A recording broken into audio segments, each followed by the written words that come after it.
Okay. Trolls.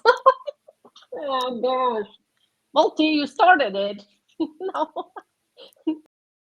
Whoa! So we promised it, and now we are delivering the spoiler full edition of our panel of beautiful people here from the GCA, going to talk about Gladiator 2, released recently, in the States at least, by Ridley Scott, starring Denzel Washington and a couple other people that you're basically going to forget in a couple of days. At least we thought that about Pedro Pascal. But to get to business, I want to bring Hoodie to the forefront and let him give him, I want him to give his synopsis of what he saw. Okay, so what I saw, Gladiator 2 follows Lucius, which is the son of Lucilla and the grandson of the emperor from the past movie. So this is set decades later after the original film. Lucius is living under the Elias Hanno, I believe was how it's pronounced. I might be wrong in saying that.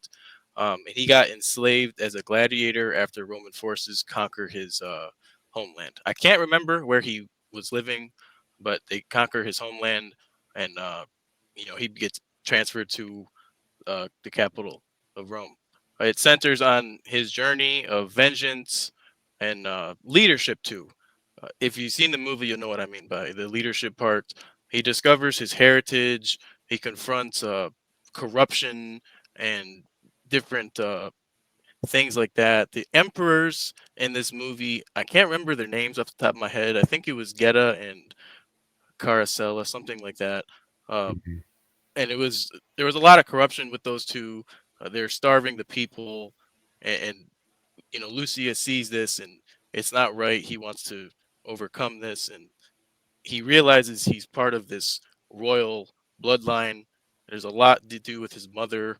We'll get into that when we talk about spoilers here. But the climax of this film is gladiatorial revolts, a lot of political messages, political intrigue, and a big battle for the city's future. So, with that said, Lady Medea, what were your initial thoughts when you walked out of the movie theater? Well, so I want to go back a little bit to the original movie that released in, I think, 2000 or around that time. And, as we know, starred Russell Crowe, and I had a major crush on him back then. I thought there were only two movies that were just on the top of my list. And it was 1995 Braveheart with Mel Gibson, and then of course, original Gladiator came out, and I would just alternate watching those two, and yeah, and I stayed like that for years. So there were the two epic movies in my book, and hearing that the Gladiator 2 is coming out, um, and of course just knowing what's happening these days to those either sequels or like a new releases of the previous known movies, I was terrified. I was like, this is gonna be bad, this is gonna be a disaster. And I was going with to see it with mixed feelings, of course. And it and I didn't hate it. I did Mhm. not hate it. So those were my initial thoughts. I have to go Okay. with you on that. I didn't hate it, but obviously, if anyone didn't see my spoiler-free review of things, which I didn't give away any plot points or anything like that, any of the surprises, any of the action, I called it inconsequential because that's how it felt to me. It was fine, but it also made the first one feel inconsequential for more reason than one. How did you feel, Hoodie?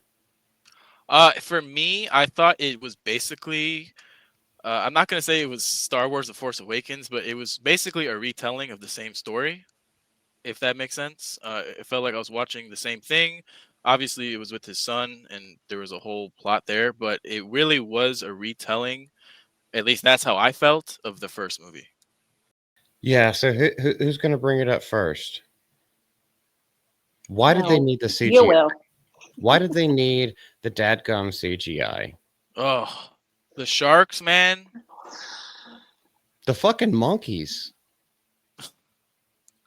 Like, I have to say, they had some very unique take on the beasts that they presented in, in a in a theater. Like usually we've seen it all before. We've seen a vicious dogs. We've seen the tigers.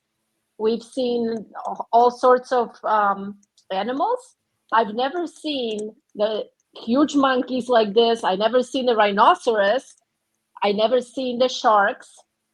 Being a part of the games. So they had some interesting choices for those animals. Well, here's the thing about okay, so for the baboons, that actually could make quite a bit of sense Mhm. because they are very vicious and like way stronger than a normal average human, and especially if you had them in captivity and you were constantly prodding and poking and like screwing with them all the time, where they're just riled up at anything, could totally get that. Especially, because Well, all right, stop me in a second because I have something to say about the monkeys. But as far as the sharks go, that was just Hollywood magic, or not Hollywood magic, but that was just like that was a George Lucas idea coming from Ridley Scott because they actually did used to. There were a couple times, and I think Julius Caesar was the first emperor where during the games they actually did flood the Colosseum to have mhm. water style battles. However, it's not known whether or not there were actually animals that they put in the water, maybe crocodiles, who knows? We don't know that. As far as the monkeys go, yeah, but what killed me about that is that he was obviously supposed to be the alpha and fighting the alpha monkey. So how does he get the best of him? He just like takes a nibble out of his arm. Straight out of Haiti, man. We're in Rome, not Haiti. This is supposed to be higher times. Come on now. And then as soon as that monkey is killed, everyone's just like, all right, I guess the fight's over. Then if that was the case, then why did you release like four other baboons in there with them to fight against all the other ones? Because it was literally only like a one-on-one spar. Mhm. Yeah. Well, it looks like the other ones got defeated too. I don't know. No, they didn't. They were shepherded away, and Oh, and and the filming didn't focus on any of that. It was only Lucius versus the alpha male. interesting. Yeah. Yeah, all the monkeys got like scared and they got drawn away. Hmm. But the CGI for me, it took me out in a couple scenes. I will say the set pieces were really well done. Uh, but the CGI in some scenes, like we talked about, the monkeys, the sharks, even some of the battles, the boats and such, you could tell a little bit with CG. It I am very picky with CG when it's used, when it's not needed, and then of course how it looks. And some of the scenes, it kind of took me out of the immersion of the movie. And I Mhm. try to ignore those things, but sometimes it can be annoying. You guys agree with that? Yeah, there were a couple of scenes that it kind of yeah, seen very poorly. The practical The effects, very sets. good. Yes. So the practical sets actually, the usage of practical sets it was actually well done. It was well filmed. There were some really good scenes in there as well. Now, one thing I want to talk about is the main actor. Specifically the actor who played Lucius. He compared to Russell Crowe, which is obviously a very hard feat. He fell Mm. short of what I wanted from this kind of role, like the hero role. Um, without getting too much into the plot itself, the one-on-one scenes, the combat scenes when he's in the Coliseum doing his thing, yeah, that's all great to me. I love those scenes, but he could have done better in group settings. I just felt like it was kind of forced, and he didn't really earn that title. He had no presence, in my opinion. Mm. he kind of swayed with the wind because when we see it towards the end, he was super angry at his mom. Not even just happy to see his mom and ask questions as an adult. Why did this all happen? Like, what's going on? Thank God you're still alive. No, he's just casting her out. And then, what, like 3 or 4 minutes of screen time later, he's just like, I forgive you for everything. I love you so much. I'll do anything for you. I mean, he was acting like a Yeah, fucking woman. yeah, that part actually really stuck in my mind because he was, he was super unforgiving. He was screaming at her, yelling, like you said, just kind of threw her out of the cell. And then, couple scenes later, he's all, I missed you so much. I love you so much. And I was like, well, we're missing a part where he actually gets to that point, like what happened? Like what he's, what are his thoughts? What changed his thoughts? So yeah, that was a little bit surprising to me. I almost thought that he was gonna just continue with that when she, when he saw her the second time and be mad at her, and then he's like, no, no, I'm forgiving you. And I was like, wait, what? Wow, okay. Yeah. And What we is, haven't talked about Pedro Pascal yet. What do why, you guys why think would about we? it? Pedro Pascal. I actually like his character in this movie. I'm not a big fan of Pedro Pascal, maybe because he's being just thrown in my face everywhere I go. Like they don't have any other actors, but I do like his role. I did in this movie. I thought, he was just Pedro Pascal, but the character that he was playing, I actually had a sympathy for him, and I understand. Like I didn't feel mad at him that he killed, the Lucius's wife, only because it was a battle. It was a war. She was there, he was there, and as soldiers, it happened. So I didn't feel mad at all, and I understood that, and I was like, well, yeah, you want revenge, but you really have to think about that, in that way. That Yeah, it was. the whole the revenge plot to me was Hmm. flimsy at its foundation. Because Yeah. first of all, that was the only woman in that battle, and it just so happened to be his wife. Why are you sending the chicks to war with you? Hmm. Yeah. Agreed. She's the only one, and yeah, you know you're going into battle. That's why you have that final embrace. You're tightening up each other's armor or leather suits is basically what it looked like. It's like you may never see each other again. This is kind of what happens in these circumstances. So to have Yeah. a revenge plot specifically against the general of that army, and this is Lucius from Rome. So Hmm. he knows how conquest works. He knows what all is involved. So he knows that those orders come from higher up the totem pole than that general who just happens to be leading that battle. So to have a personal vendetta against Pedro Pascal's character makes absolutely no sense to me. Also, sorry, that was a little bit long winded, Hoodie, but Pedro Pascal's performance, which was your original question, I think was extremely milk toast. It was bland and belonged in a TV show. I can agree. It felt like a Pedro Pascal role, right? Yeah. No. They're just him being Exactly. himself in a role. So before we wrap this up, I do want to just kind of get your guys' final thoughts here. For me, the movie itself, overall, it's not bad. I'm not gonna say it's bad. I did enjoy it. I didn't hate it. Uh, it does fall short of its predecessor, though. Um, there's a lot of until you get to the fourth act, it's kind of boring in some ways. Yeah, the Coliseum fights are cool, but there's not a lot plot wise, happening that you care about. That's why it feels like it's a rehash of the first movie, and then they're writing things in just because they need them to happen, which I understand to an extent, but when it's obvious and you can tell, it takes you out of the immersion and the world building. Overall, like I said, I didn't hate it. I actually enjoyed it for the most part. I'm gonna give this one a 6.5 out of 10. I know you guys hate when I do the 0.5s, but I am doing the 0.5 here. So, um, Lady Medea, what are your final thoughts overall about this film? Just like I mentioned, I was going into this movie kind of expecting the worst, but I actually, like you said, enjoyed the show. I mean, yeah, of course, I noticed the shortcomings.